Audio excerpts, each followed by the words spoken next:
Friends, आज हम बात करेंगे ना क्लास 12th का जितने भी इम्पोर्टेंट टॉपिक है ना उसके बारे में हम आज बात करेंगे, ठीक ना।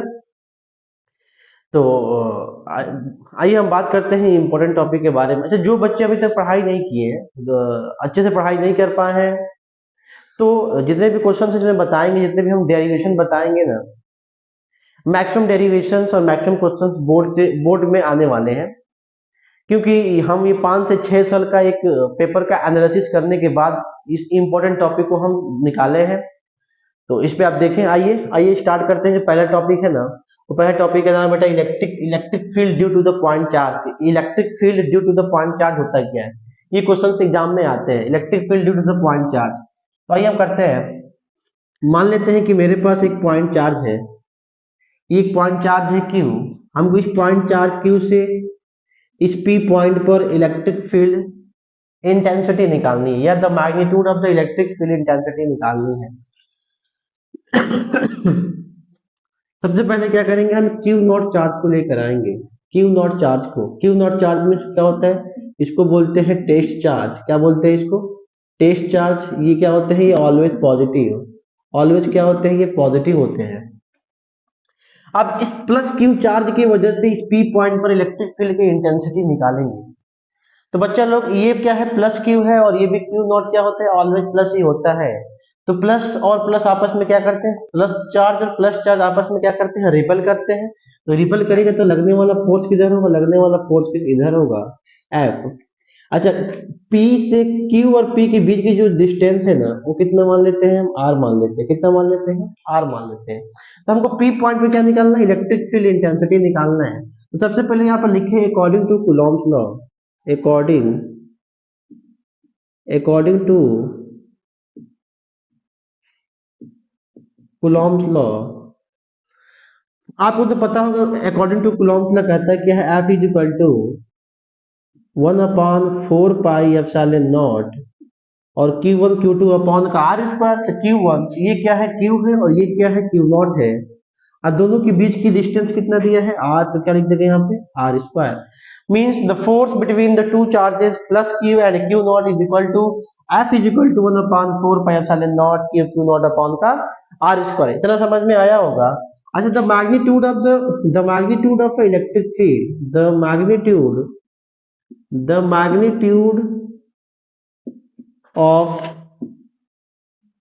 electric field,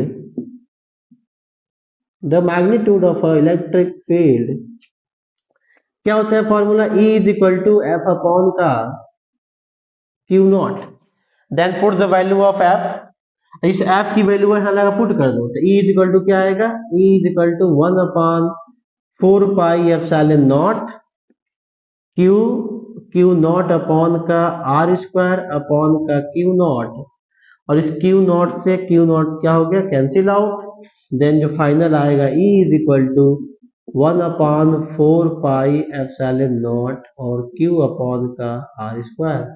ये हमारा क्या आ गया? ये हमारा आ गया electric field intensity due to the point charge at the P point पे। इस पॉइंट चार्ज की वजह से P पॉइंट पर इलेक्ट्रिक फील्ड इंटेंसिटी कितना आया? या the magnitude of the electric field E is equal to 1/4πε0 Q upon का R स्क्वायर। ठीक ना। आप कह सकते हैं सर, जो E जो डिपेंड कर रहा है, किस पर डिपेंड कर रहा है? R पे। वो कैसा डिपेंड कर रहा है? देखना है यहाँ पर। E जो डिपेंड कर रहा है, E is inversely proportional to R square. E is inversely proportional to R square. Means कह सकते हैं कि अगर हम यहाँ पे R की वैल्यू बढ़ाते हैं तो E की वैल्यू क्या होगी? कम हो जाएगी। और R की वैल्यू घटाएंगे तो यहाँ पर E की वैल्यू क्या होगी? बढ़ जाएगी। ठीक ना। अच्छा, एक क्वेश्चन इसमें और पूछता है कि E और R में ग्राफ आता है। ग्राफ बनाने के लिए और थोड़ा ग्राफ बनाते हैं। कैमरा दिखाई दे रहा है ना?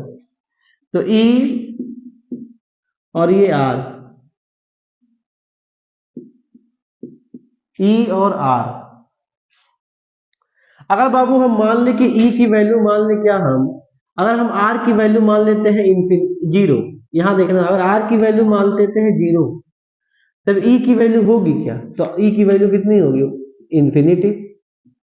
अगर हम क्या मानते हैं? अगर E की वैल्यू जीरो मानते हैं तो R की वैल्यू क्या होगी? इंफिनिटी। मीन्स अगर हम r की वैल्यू 0 तो e की वैल्यू इंफिनिटी, मतलब कुछ इस तरह से ग्राफ आएगा। और जब हम क्या मानते हैं, e की वैल्यू मानेंगे 0 तो r की वैल्यू कहाँ चली गई, इंफिनिटी। मीन्स हम कह सकते हैं ग्राफ को ड्रॉ करेंगे हम, तो ग्राफ कुछ इस तरह से ड्रॉ होगा। ये हो गया कौन सा graph, e is inversely proportional to r square.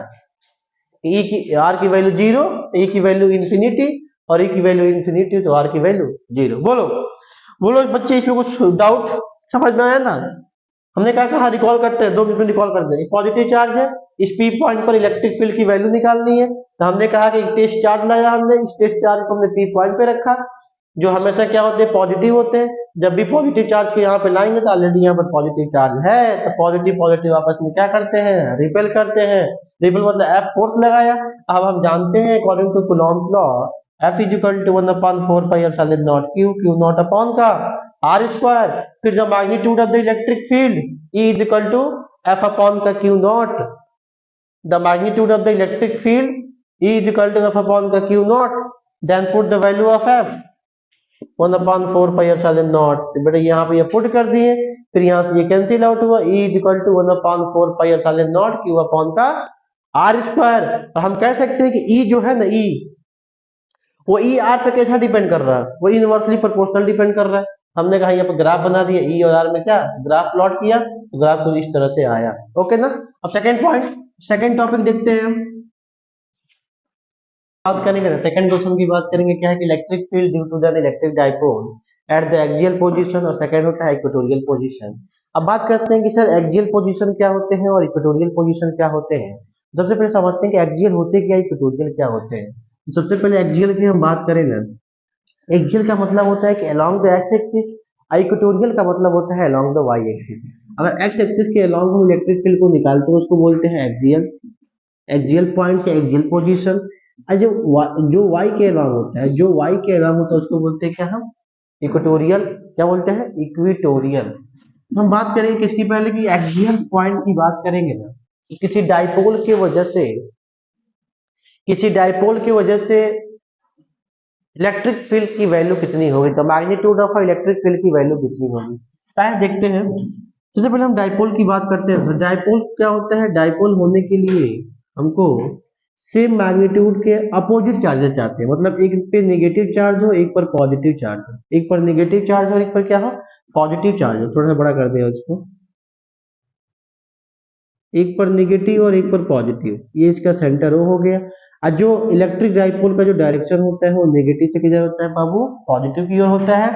हमको इस पी पॉइंट पे बताना है, इस पी पॉइंट पे बताना है इलेक्ट्रिक फील्ड की वैल्यू, इलेक्ट्रिक फील्ड की वैल्यू होगी क्या। तो सबसे पहले हम निकाल लें कि पॉजिटिव चार्ज की वजह से इस पी पॉइंट पे इलेक्ट्रिक फील्ड की वैल्यू किधर होगी, और नेगेटिव चार्ज की वजह से इस पी पॉइंट पे इलेक्ट्रिक फील्ड की वैल्यू किधर होगी। तो कहोगे सर पॉजिटिव चार्ज से इलेक्ट्रिक फील्ड हमेशा क्या होता है, बाहर की तरफ जाता है, और नेगेटिव चार्ज हमेशा किधर आता है, अंदर की तरफ आता है। तो पॉजिटिव चार्ज से इलेक्ट्रिक फील्ड हमेशा बाहर की तरफ, हमने क्या मान लिया इसको, E1। क्या माना हमने, E1। क्या मान लिया, E1। और नेगेटिव चार्ज में हमेशा इलेक्ट्रिक फील्ड किधर आता है, अंदर की तरफ, हमने क्या मान लिया इसको, E2। E1 और E2, ये सर हो गया E1, ये हो गया E2।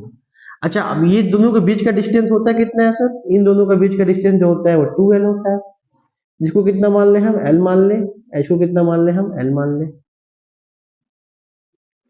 ठीक ना।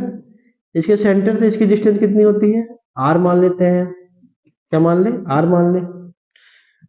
तो यहां से यहां तक का डिस्टेंस कितना हो, कहो सर R माइनस का L, R माइनस का L।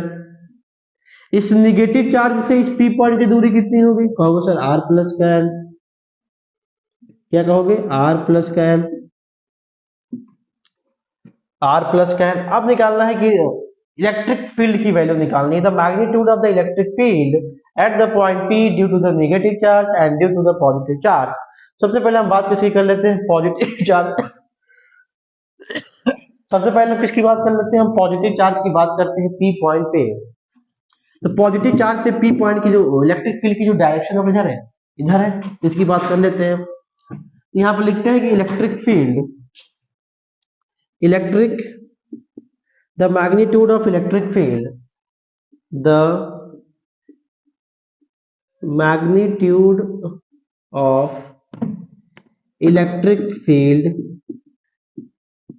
Eight point P due to a positive charge. इस पॉजिटिव चार्ज की वजह से P पॉइंट पे इलेक्ट्रिक फील्ड की वैल्यू कितनी होगी? तो कह सकते हैं कि फॉर्मूला तुमको पता होगा इलेक्ट्रिक फील्ड का, E इज इक्वल टू होता है 1 अपॉन, इलेक्ट्रिक फील्ड की क्या होती है, E is equal to 1 upon 4 pi epsilon naught और Q अपॉन का R स्क्वायर। ये इसकी क्या होती है, इलेक्ट्रिक फील्ड की मान होती है, वैल्यू होती है, फॉर्मूला होता है E equal to 1 upon 4 pi epsilon naught Q upon का R स्क्वायर। तो हमको क्या निकालना है, P पॉइंट पे निकालना है, किसकी वजह से, पॉजिटिव Q चार्ज की वजह से। तो क्या कहोगे सर, E1 कितना दिया है, E1, तो E1 is equal to 1 upon 4 pi epsilon naught और Q अपॉन डिस्टेंस कितना दिया है, R माइनस का L, तो R माइनस L का क्या लिख दे, होल स्क्वायर। अगेन ऐसे बात करें किसकी हो, पॉजिटिव चार्ज की बात कर ले।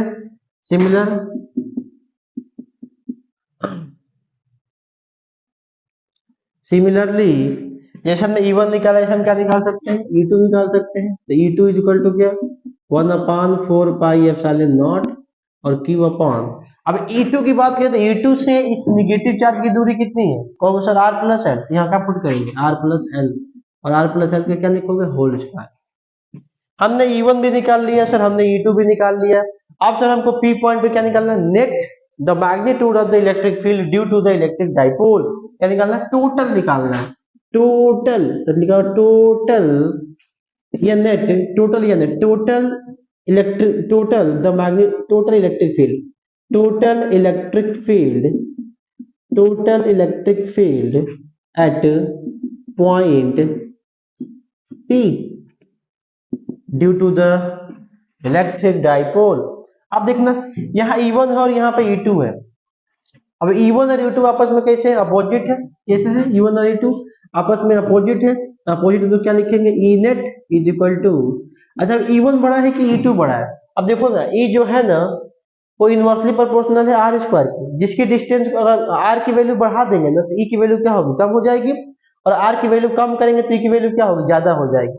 ये बताओ कि P पॉइंट पर किसकी दूरी ज्यादा है, P पॉइंट पर प्लस Q की दूरी ज्यादा है कि माइनस Q की दूरी ज्यादा है, मतलब माइनस Q और प्लस Q से P की दूरी कितनी है, किसकी ज्यादा है, तो सर यहाँ पे कितना है R माइनस का और यहाँ पे कितना है R प्लस का L, मतलब ये वाला दूरी ज्यादा है बाबू और ये वाला दूरी क्या है, कम है। जब दूरी बढ़ाएगा तो इलेक्ट्रिक फील्ड कम होगा और जब दूरी घटाएगा तो इलेक्ट्रिक फील्ड बढ़ेगा। तो क्या कह सकते हैं सर, जो E1 है ना वो बड़ा है किससे, E2 से, तो हमेशा बड़का में तो छोटका क्या करेंगे, माइनस कर देंगे, मतलब E1 माइनस का E2।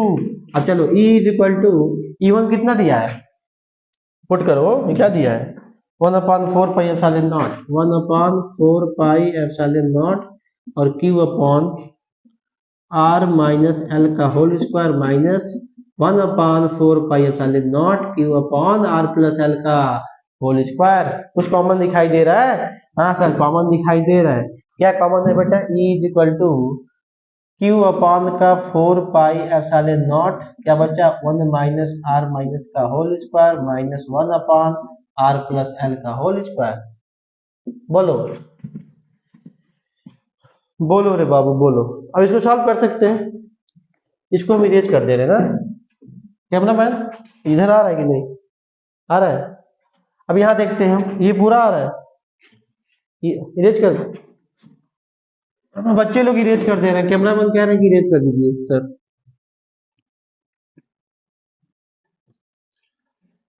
कैमरा मैन फोकस करिए। तो E इज इक्वल टू कह सकते हैं कि Q अपॉन का 4 पाई एप्सिलॉन नॉट, इसको लिख दो R प्लस L का whole square minus R minus L का होल स्क्वायर।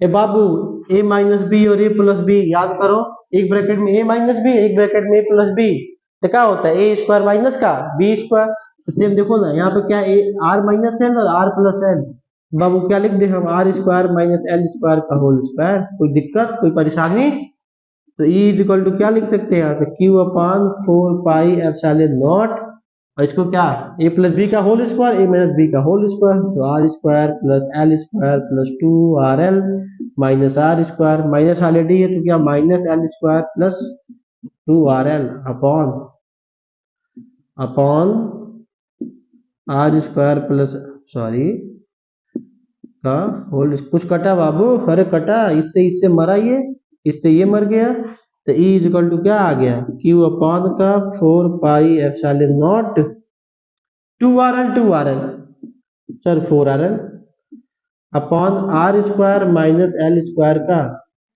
Whole square.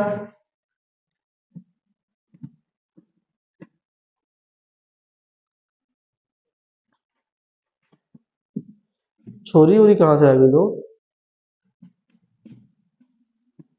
अब क्या करेंगे हम अब यहाँ पे क्या करेंगे बच्चा, E equal to Q upon का 4 पाई एप्सिलॉन नॉट। देखना बच्चा, यहाँ पे क्या लिखा है 4 RL लिखा है, तो इसको ऐसे लिख दो ना 2, अच्छा क्यू है क्या, तो क्यू को अंदर ले लो, क्यू को अंदर ले लो, जाओ भैया तुम भी अंदर जाओ, इसको भी अंदर ले लो, तो क्या लिखोगे यहाँ पे 2QL इंटू का R अपॉन का क्या लिखो यहाँ पे R square minus L square का क्या होल स्क्वायर, बोलो। अच्छा अब तुमने जो डायग्राम में देखो, डायग्राम क्रिएट कर दिए तुम, डायग्राम में देखो कॉपी में, तो जो आर है ना, आर ये बहुत ही बड़ा है, किससे, एल से। आर क्या है, बहुत ही बड़ा है एल से, जो आर बहुत ही बड़ा है, अब बड़े का स्क्वायर कर दो तो क्या आएगा, और ही बड़ा आएगा, बड़े का स्क्वायर और बड़ा आएगा, तो उस कंडीशन में हम क्या कहेंगे, कहेंगे सर जो एल स्क्वायर है ना, एल स्क्वायर को क्या मान लेंगे हम, निगलेक्ट कर देंगे, क्या कर देंगे बेटा, एल स्क्वायर इज निगलेक्टेड, बोलो।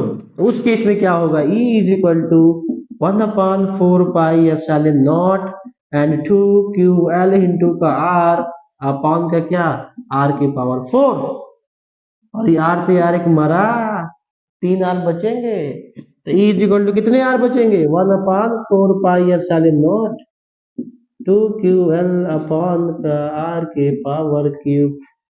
ए बाबू 2QL कहलाता है क्या है, इलेक्ट्रिक डाइपोल, याद करो, भूल जाते हो क्या, P इक्वल टू क्या होता है, Q इंटू का 2L, यही तो होता है इलेक्ट्रिक डाइपोल। तो जहां पर 2QL दिया हो तो क्या पुट कर दे, P पुट कर दे, तो E की वैल्यू का कितना आ गया, E इक्वल टू आ गया 1/4 पाई एप्सिलॉन नॉट और P अपॉन का क्या, R के पावर क्यूब। ये क्या आ गया, ये आ गया electric field intensity due to the electric dipole at the axial position E is equal to 1/4 pi epsilon naught P upon का R स्क्वायर। बेटा इसको प्रैक्टिस बार बार कर लेना, बार बार प्रैक्टिस करोगे तभी ये आएगा, क्योंकि थोड़ा सा ये बड़ा है, ठीक ना, थोड़ा सा बड़ा है, नहीं प्रैक्टिस करो तो आ जाएगा, ठीक ना।